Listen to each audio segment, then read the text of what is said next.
Servido, Frazão, bom dia. Bom dia, Carol. Obrigado pelo cafezinho. Vou deixar o meu para daqui a pouco. Bom dia, Raíssa e Bom dia. ouvintes. Frazão, queria que você falasse um pouquinho, até pela expectativa que a gente tem hoje de Datafolha, mas, enfim, as pesquisas estão apontando uma estabilidade e ainda um número ali de eleitores que estão indecisos ou votam nulo, ou pelo menos dizem assim para os entrevistadores. O que você tem de direção sobre esse voto envergonhado de 2022?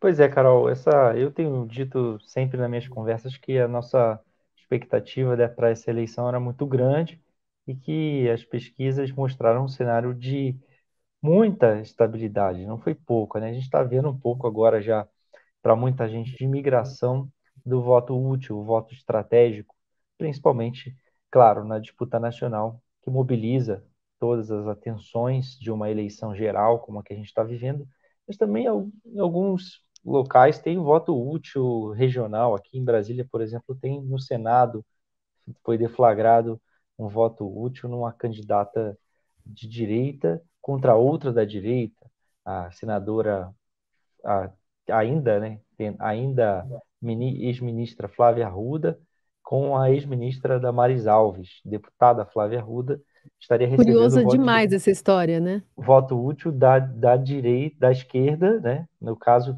tirando o voto de uma candidata para o Senado do PT para evitar a Damares Alves, a ex-ministra Damares Alves, que quer entrar No, para o no Senado Paraná não também. estão incentivando no Álvaro Dias também? Mais uma disputa, a esquerda votando no Álvaro Outro Dias, que Moro. já é senador, contra o Sérgio Moro. Então é É. interessante isso. Agora tem uma questão que ainda não apareceu claramente. O voto útil é considerado que ele sempre aparece nas eleições, em cima da hora as pessoas votam, mudam o seu voto para tentar. É um voto estratégico, né? Um voto de rejeição, talvez, para a gente tirar, o eleitor tirar alguém que ele gosta menos, se o candidato com quem ele tem mais preferência, mais afinidade, não tem nenhuma chance. Ele vota no que ele, não no que ele gosta mais, mas sim para evitar a vitória do que ele gosta menos. Então é um voto de rejeição, que é muito comum, inclusive, em disputas de segundo turno. Né? Isso fica bem claro, porque aí a gente, o cidadão só tem duas opções, e nem sempre o que ele vai tem as suas afinidades maiores vai passar para o segundo turno. Mas pode ser que nem passe para o segundo turno essa eleição. Essa é uma grande questão. E aí tem um levantamento, né, que isso vem sendo muito discutido desde as eleições do Donald Trump em 2016 pela primeira vez nos Estados Unidos, depois em 2020 também foi na eleição mais recente dos Estados Unidos também foi bastante questionado se houve, se não houve, porque havia uma espécie de subnotificação dos votos do Trump. Então apareceu essa essa explicação dos institutos de pesquisa que não conseguiam captar. E lá nos Estados Unidos, eles identificaram que não conseguiam captar os votos do Trump, porque uma das hipóteses era que haveria um voto envergonhado, que os eleitores do Trump ou eles rejeitariam participar de pesquisas sobre qualquer aspecto, não declarariam o seu voto, esconderiam por estratégia ou por algum tipo de aversão a essas pesquisas que não davam favoritismo ao Trump, ou então que ainda declarariam um voto mentiroso, né? Um voto que em outro candidato ou simplesmente se diziam indecisos.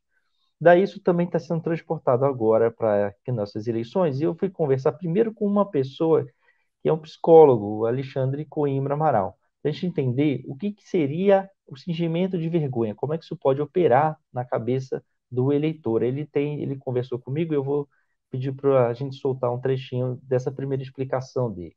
Vamos lá. A vergonha é um véu que eu coloco sobre a minha ação, porque eu sinto que a nudez dessa ação, quer dizer, se eu colocar essa minha ação no mundo, eu vou estar exposto ao ridículo. A vergonha está sempre associada ao medo de ser exposto a uma situação ridícula. Então, por que esse voto envergonhado está tão presente na eleição nesta particular? Porque os dois candidatos majoritários à presidência da República, nos últimos anos, eles evocaram paixões, eles evocaram defesas muito acaloradas. É interessante isso, né, Carol Heissen, porque existe uma variável que eu também conversei com ele, que seria o meio social, né? O meio social que a gente vive não necessariamente representa a totalidade da sociedade brasileira. Ele não, certamente não. Vivemos em bolhas, para usar a nossa palavra da moda, mas não só nas redes sociais, mas no nosso círculo social também. Nossas relações têm limitações. Então, o meio também pode influenciar a decisão de uma pessoa declarar ou não seu voto.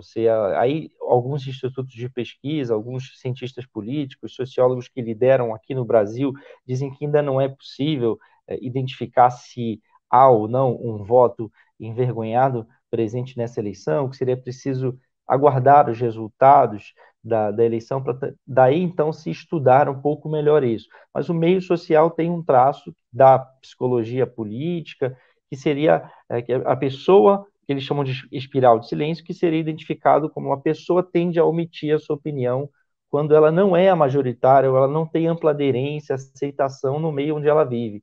Tem outra coisa que a gente já viu nessa eleição que eu queria trazer para esse debate, que é o assédio também eleitoral.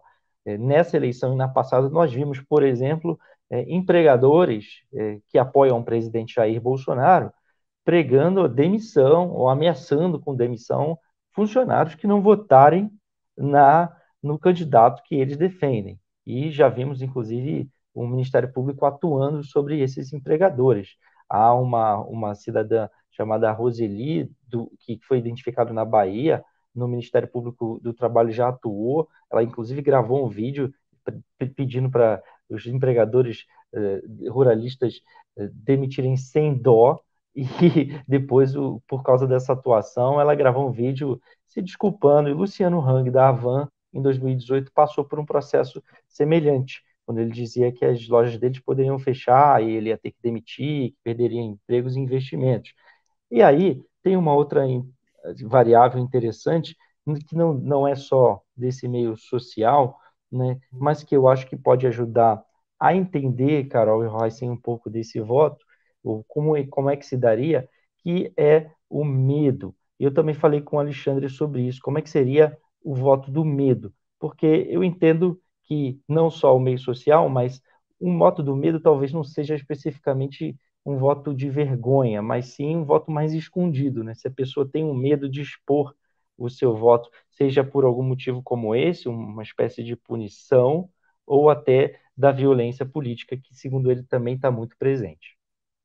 A violência política é o constrangimento da minha liberdade de expressão sobre as minhas escolhas. Saiu uma pesquisa aí recente falando que 70% dos brasileiros tinham medo da violência política nessas eleições. E eu acho que esse voto com medo, ele não é um voto envergonhado, ele é um voto assustado, ele é um voto amedrontado, mas ele não é envergonhado. Talvez as pessoas não tenham vergonha de assumir por um medo de parecerem ridículas, mas elas tenham medo de assumir as suas posições porque a violência está posta nessa eleição como há muito tempo ela não esteve em outras eleições majoritárias para a presidência da República. Então, eu acho que o medo está operando com um silenciamento da liberdade de expressão sobre o voto, sobre a possibilidade de eu colar um adesivo no meu carro, de sair com a camisa da... Eu vou lembrar que já teve morte, né? Com tiro e facada, né? Já teve isso. Exatamente. Tem vários episódios que a gente está assistindo, né? De violência política, do medo, e que, segundo ele, podem estar contribuindo para isso. Seria até, eu acho que a palavra ajustada aí seria, sim, um voto, talvez, a pessoa esconder o voto ou votar de uma forma mais amedrontada. E segundo o Felipe Nunes, da Quest, uma das consultorias, dos institutos de pesquisa que estão liderando testes nessa eleição para entender o voto envergonhado, isso de fato está acontecendo. Ele identificou isso nos grupos de pesquisa, ele fez diversos experimentos, publicou na revista Piauí um pouco de como foram esses estudos, é bastante interessante a gente entender, e ele tem dito, já falou com o Estadão também sobre isso, como é que opera o voto do medo, e ele identificou que a maior probabilidade hoje seria não de, por exemplo, de existir um voto envergonhado no presidente Bolsonaro, mas sim um voto envergonhado no presidente Lula. Os estudos que ele fez identificaram isso por algumas variáveis que ele testou, inclusive com grupos focais, sobre o comportamento dos eleitores de um ou de outro quando são colocados e expostos à situação em que seu voto é contestado ou é discutido publicamente. E ele identificou também essa interação com o medo, com o receio social. Carol Reis. É isso, e é muito esse voto tanto pelo medo quanto pelo constrangimento é sempre nesse lugar de um indivíduo dentro da sociedade, né, como ele está sendo visto por outras pessoas e como essa rejeição pode afetar mais uns do que outros.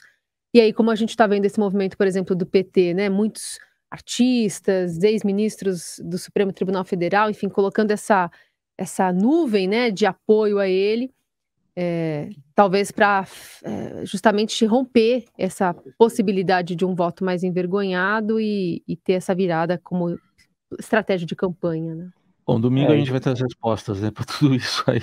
Eles entendem que até essa variável, né, esse crescimento, essa onda que parece ser mais favorável ao Lula, que isso tende a fazer com que as pessoas se manifestem. Mas a manifestação que interessa mesmo é como o Heisen falou, domingo. Na urna, exatamente. Agora, falando no domingo, vamos imaginar um jogo de futebol. Vamos imaginar que seja um jogo de futebol. Não é um jogo de futebol, mas que tenha lá um time que está há 2, 3 dias do jogo decisivo, começa a falar mal do juiz. E fala mal do juiz, ataca o sistema. Manda nota E não assina. Como é que é isso? Não é um jogo meio já dizendo que está admitindo a derrota antes do jogo acontecer? E não é um questionamento quase que de mal perdedor? Você só está questionando o VAR, né? Dizendo que a cabine do VAR não está funcionando, ou é suspeito. Foi mais ou menos isso que o partido do presidente Bolsonaro fez ontem, quando divulgou trechos, uma espécie de um sumário, porque era um relatório de somente 2 páginas, para questionar o funcionamento de um sistema bastante complexo, como o das urnas eletrônicas.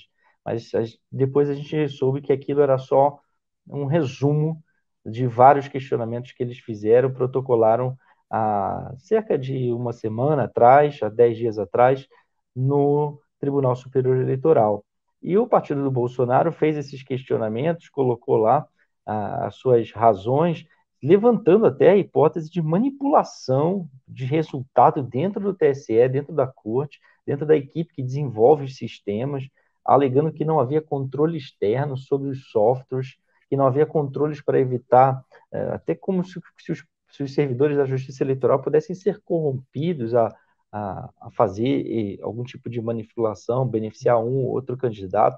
Um relatório duro que começa já colocando em questão a segurança, né, do voto no domingo, há 3 dias das eleições. Isso foi muito contestado. O ministro Alexandre de Moraes mandou imediatamente, sobretudo por não haver assinatura nesse primeiro documento, que isso vá para os inquéritos de ataque às instituições, os inquéritos que questionam a democracia, que haverá uma investigação da esfera criminal na esfera administrativa. Isso colocou inclusive o partido sob ameaça de perder recursos do fundo partidário, porque o que temos de informação é que esse Instituto Voto Liberal, acho que é isso, Legal. né? Voto legal. Voto legal, desculpa, obrigado. Instituto Voto Legal, ele foi pago por mais de R$1 milhão, que seria esse o preço. Essas contas ainda não são públicas, mas as informações de bastidores seriam essas, de uma cifra dessa, com um fundo partidário, com recurso público.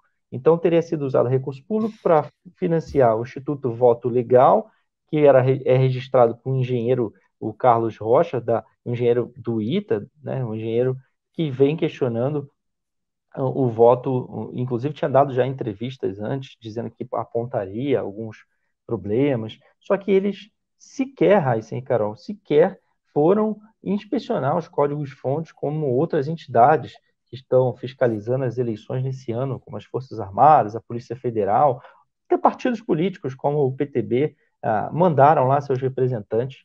E há uma contradição, porque o presidente Valdemar Costa Neto, presidente do PL, eles alegam que não conseguiram se reunir com Alexandre de Moraes. Ele se reuniu 2 vezes essa semana, ele se reuniu com o ministro da Defesa, disse que havia compartilhado alguns achados dessas auditorias do PL, mas que não havia nenhum questionamento grave, que ele não tinha nada contra o sistema. Ele mesmo, no ano passado, antes do Bolsonaro ingressar no partido, disse que não tinha o que questionar, que a urna eletrônica era segura, que o sistema tinha a sua rigidez e que não havia por que reclamar. O partido foi contra o voto impresso, majoritariamente na votação do Congresso, que derrubou essa tese, ou seja, há um desencontro, né? E sim, para uma ala grande do partido, isso afeta o discurso do presidente Bolsonaro. E isso abre caminho também para que o Bolsonaro use essas argumentações do seu partido, ao menos, para questionar eventualmente o resultado das eleições, coisa que ele ainda não disse que não fará. Ao contrário, ele vem dando indicativas de que ele não aceitará o resultado, seja ele qual for. E, além disso, esse dado do PL, essa manifestação do PL, ela gerou uma espécie de, depois que ela veio a público, de tentativa de retratação, né? O documento foi distribuído, entre outros, pela deputada federal Carla Zambelli, que tem esse discurso, e pelo deputado Capitão Augusto, deputado federal que é o vice-presidente do PL, e distribuiu esse resumo. E ele disse, por exemplo, que não tem nenhum questionamento, que era apenas para uma contribuição à justiça eleitoral, mas essa contribuição claramente política, usando argumentos políticos e usando argumentos que já haviam sido sanados e questionados durante a discussão da Comissão de Transparência Eleitoral, que agora estão sendo repetidos, ou seja, assuntos já superados que voltam à tona nesse relatório do PL, que tem tudo para jogar a 3 dias das eleições. O próprio timing, né, Raiz, ele traz uma suspeita grande sobre os objetivos reais disso, que não vai se mudar um sistema que já está completamente lacrado e há 3 dias da votação, né? Então, os objetivos de contribuição com a melhoria do sistema certamente não são esses os objetivos imediatos desse relatório.